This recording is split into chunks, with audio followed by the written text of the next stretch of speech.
മിശിഹായിക്ക് സ്തുതിയായിരിക്കട്ടെ. ഹല്ലേലൂയ. എൻ്റെ കുടുംബാംഗങ്ങളെ സുഖമാണോ? കുഞ്ഞുങ്ങളെ ആർ യു ഹാപ്പി? എൻ്റെ കുഞ്ഞുങ്ങളെ ഹല്ലേലൂയ. ഞാൻ ഓർക്കാണ് കുഞ്ഞുങ്ങളെ ഈ ടി വിയുടെ മുമ്പിലും മൊബൈലിന് മുമ്പിലൊക്കെ ഇങ്ങനെ ഇരുന്ന് ഇതെല്ലാം കണ്ണമയ്ക്കാതെ നോക്കിയിരിക്കുന്നവർക്ക് ഈശോയ്ക്ക് മഹത്വം. കുഞ്ഞുങ്ങളോട് ഈശോയ്ക്ക് ഭയങ്കര സ്നേഹമാണ്. ഈ ശുശ്രൂഷ കുഞ്ഞുങ്ങൾക്ക് നല്ലൊരു സ്ഥാനം ഈശോ കൊടുത്തിട്ടുണ്ട്. Price the Lord.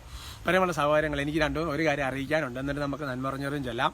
അതായത് ഒന്ന് ഞാൻ പറഞ്ഞായിരുന്നില്ല, ഇന്നലെ ഞാൻ സൂചിപ്പിച്ചായിരുന്നു. മാർച്ച് മാസത്തിൽ 18-ാം തീയതി മുതൽ 22-ാം തീയതി ഖത്തറിൽ വെച്ചിട്ട് അവിടെ പള്ളിയിൽ വെച്ചിട്ട് ധ്യാനം നടക്കുകയാണ്. നിങ്ങളെല്ലാവരെയും ക്ഷണിക്കുകയാണ് കേട്ടോ. ആ ഇടവക്കാരെന്ന് മാത്രമല്ല, പിന്നെ നാനാജാതി മതസ്ഥർ. നിങ്ങൾ മാമോസ സ്വീകരിക്കുക അതൊന്നുമല്ല വിഷയം. നിങ്ങൾ ഈ ധ്യാനങ്ങൾക്ക് പ്രത്യേകം ക്ഷണിക്കുകയാണ്. 18 മുതൽ 22 വരെ. ലാസ്റ്റ് ദിവസം വെള്ളിയാഴ്ചയാണ് നമുക്ക് ഫുൾ ഡേ ഉള്ളത്. ബാക്കി ദിവസങ്ങൾ വൈകുന്നേരങ്ങളിലാണ്. അതിൻ്റെ ഇടയ്ക്ക് നമുക്ക് യോസേപ്പ് പിതാവിൻ്റെ തിരുനാളുമൊക്കെ വരുന്നുണ്ട്. വലിയൊരു ആഘോഷമാണ്. സുവിശേഷ വേല ചെയ്യുന്നവർ അവിടെ വെച്ച് കാണാമെന്ന് ഞാൻ പണ്ട് പറഞ്ഞിട്ടുണ്ടായിരുന്നു. അതെല്ലാം നമുക്ക് സമയം ക്രമീകരിക്കാം. അപ്പോൾ നിങ്ങൾ എന്തൊക്കെ ചെയ്യുന്നത് വെച്ചാൽ, ഖത്തറിൽ എന്തുമാത്രം ദൈവജനമാണുള്ളത്. അപ്പോൾ നിങ്ങൾ മാക്സിമം ഒന്ന് മൊബിലൈസ് ചെയ്യണം. ഞാൻ എൻ്റെ കാർഡും കൂടി ഇടാം. അപ്പോൾ നിങ്ങൾ ഖത്തറിലുള്ള നിങ്ങൾക്ക് പരിചയമുള്ള എല്ലാവർക്കും അയച്ചു കൊടുക്കുക. വരണമെന്ന് പറയുക, ഞാൻ വിളിച്ചിട്ടുണ്ടെന്ന് പറയുക കേട്ടോ. നിങ്ങൾ പറഞ്ഞ അച്ഛൻ കാണാമെന്ന് പറഞ്ഞിട്ടുണ്ടെന്നുകൊണ്ട് നിങ്ങളെ കൂട്ടിക്കൊണ്ട് പോരെ. Price the Lord. വലിയൊരു അനുഗ്രഹം അതിനകത്ത് തരും. നിങ്ങൾ പ്രാർത്ഥിച്ചു ഒരുങ്ങണം, ഞാനും പ്രാർത്ഥിച്ചു ഒരുങ്ങാം കേട്ടോ. നിങ്ങളുടെ ബന്ധുക്കളൊക്കെ ഇവിടെയുള്ള കേരളത്തിലൊക്കെ ഉള്ളവരുണ്ടെങ്കിൽ വേഗം വിളിച്ചറിയിക്കണം. March 18, 22 fire. Praise the Lord. പറയുമ്പോൾ ഇന്ന് നമുക്കൊരു നന്മറഞ്ഞ് ചൊല്ലി ആശീർവാദം സ്വീകരിക്കേണ്ടത് ഇതാണ്. ഈ വൈകുന്നേരം കുടുംബ പ്രാർത്ഥനയ്ക്കൊരു സമയമാകുമ്പോൾ എല്ലാം കൂടി അങ്ങോട്ട് ഇളകും. അങ്ങനെയുള്ള ചില പ്രശ്നങ്ങളുണ്ട്. കൊച്ചുങ്ങൾക്ക് ആ സമയത്ത് ഒരു കരച്ചിൽ, പിന്നെ കുറേ ആൾക്കാർക്ക് തുമ്മൽ, എല്ലാ തുമ്മലാണ്.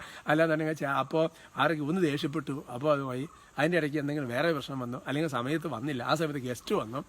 എങ്ങനെ നോക്കിയാലും കുടുംബ പ്രാർത്ഥന സമയത്ത് എന്തെങ്കിലും പ്രശ്നം വന്നാൽ അതങ്ങോട്ട് തുടങ്ങും. എന്തെങ്കിലും വിഷയം വന്നിട്ട് എൻ്റെ സഹോദരങ്ങളെ, അല്ലെങ്കിൽ ഒരാൾക്ക് തന്നെ ഭക്ഷണം കഴിച്ചേ പറ്റുള്ളൂ, അങ്ങനെയൊക്കെ വരാം. അപ്പോൾ അതുകൊണ്ട് അതൊരു പീഡയാണ്. അതുകൊണ്ട് മാറാൻ ഒരു ഡെലിവറൻസ് ആവശ്യമാണ്. നമുക്ക് പ്രാർത്ഥിക്കാം. നന്മ നിറഞ്ഞ മറിയമേ, സുസ്ഥി, കർത്താവ് അങ്ങയോട് കൂടെ സ്ത്രീകളെല്ലാം അനുഗ്രഹിക്കപ്പെട്ടവളാകുന്നു. അങ്ങയുടെ ഉദരത്തിൻ ഫലമായി ഈശോ അനുഗ്രഹിക്കപ്പെട്ടവനാകും.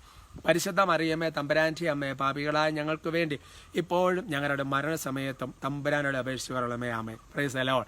പ്രിയമുള്ള സഹോദരങ്ങളെ, ഇന്നത്തെ നമ്മുടെ വിഷയത്തിൻ്റെ തലക്കെട്ട് 2 സാമുവേൽ 10-12 2 സാമുവേൽ ചാപ്റ്റർ 10 വേഴ്സ് 12.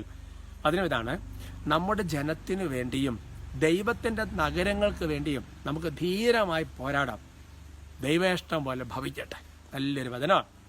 അതായത് നമ്മുടെ യോവാബ് സൈന്യാധിപൻ, പിന്നെ അഭിഷായ്, അങ്ങനത്തെ ടീമുകളാണ്. അപ്പോൾ അവർ പറയാം അമ്മോര്യരും മൊവാവരും യുദ്ധത്തിന്. അപ്പം അവിടെയാണ് സഹായം ആവശ്യപ്പെടുന്നത്. ഞാൻ വന്ന് നിന്നെ സഹായിക്കാം, അല്ല ഞാനാണ് വീക്കെങ്കിൽ നീ വന്നോണം. ഇതൊക്കെയാണ് ഇവർ എഗ്രിമെൻറ്റിൽ ഒരേ ടീം കരാറിൽ ഏർപ്പെടുക. എന്നിട്ട് അവർ പറയും എന്തായാലും ശരി, നമ്മുടെ ജനത്തിന് വേണ്ടിയും ദൈവത്തിൻ്റെ നഗരങ്ങൾക്ക് വേണ്ടി നമുക്ക് ധീരമായിട്ട് പോരാടാം. ബാക്കി ദൈവേഷ്ടം പോലെ സംഭവിക്കട്ടെ. എൻ്റെ പ്രിയപ്പെട്ട സഹോദരങ്ങൾ, അവിടെ ആയുധമെടുത്തിട്ടുള്ള ഒരു സമരമായിരുന്നെങ്കിൽ പുതിയ നിയമത്തിലേക്ക് വരുമ്പോൾ ക്രിസ്ത്യാനി മറ്റൊരു രീതിയിലാണ്. ക്രിസ്ത്യാനി ഒരു രീതി ദൈവത്തിൻ്റെ സമരായുധം. ഞാൻ ആ മറ്റേ ടോക്കിൽ പറഞ്ഞായിരുന്നു. സമരായുധങ്ങൾ, ലോകത്തിൻ്റെയും സഭയുടെ സമരായുധങ്ങൾ രണ്ടും രണ്ടാണ്. അതുകൊണ്ട് എൻ്റെ പ്രിയപ്പെട്ട സഹോദരങ്ങളെ, നമ്മുടെ ജനത്തിന് വേണ്ടി, ഈശോയെ അറിഞ്ഞ ജനത്തിന് വേണ്ടി നമ്മൾ പ്രാർത്ഥനകളുടെ ഒരു പോരാട്ടം നടത്തണം. എന്നാൽ നമ്മുടെ ദൈവത്തിൻ്റെ നഗരങ്ങൾ, പള്ളികൾ, അതൊക്കെ ഇങ്ങനെ നിലനിൽക്കണം. നമുക്കൊരു ആത്മീയ പോരാട്ടം വളരെ പ്രധാനപ്പെട്ടതാണ് എൻ്റെ സഹോദരൻ. നമ്മൾ പഠിക്കാൻ പോകുന്ന കുഞ്ഞുങ്ങൾ അവർ വിശ്വാസത്തിൽ നിലനിൽക്കണമെങ്കിൽ നമ്മളൊരു ആത്മീയ പോരാട്ടം നടത്തണം.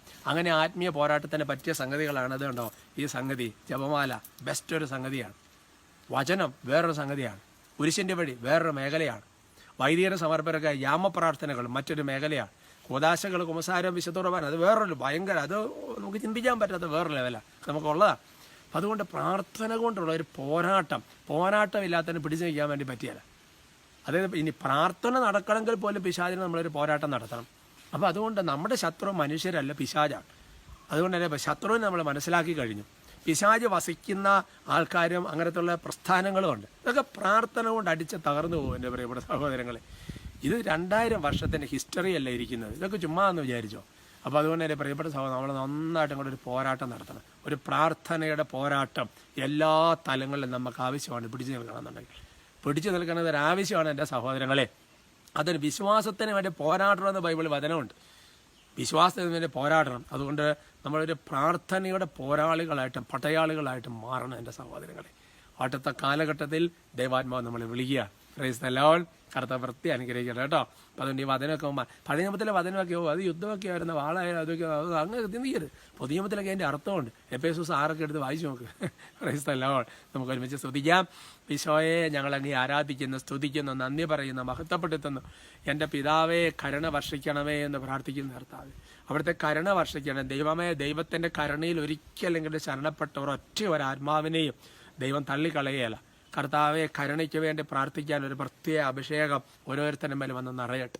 കർത്താവെ, ഖത്തറിൽ നടക്കുന്ന ധ്യാനത്തിൽ സംബന്ധിക്കാൻ അനേകർക്ക് സാധിക്കാൻ ഇടവരട്ടെ. ഈശോയെ ആകർഷിക്കണമേ, വിളിക്കണമേ.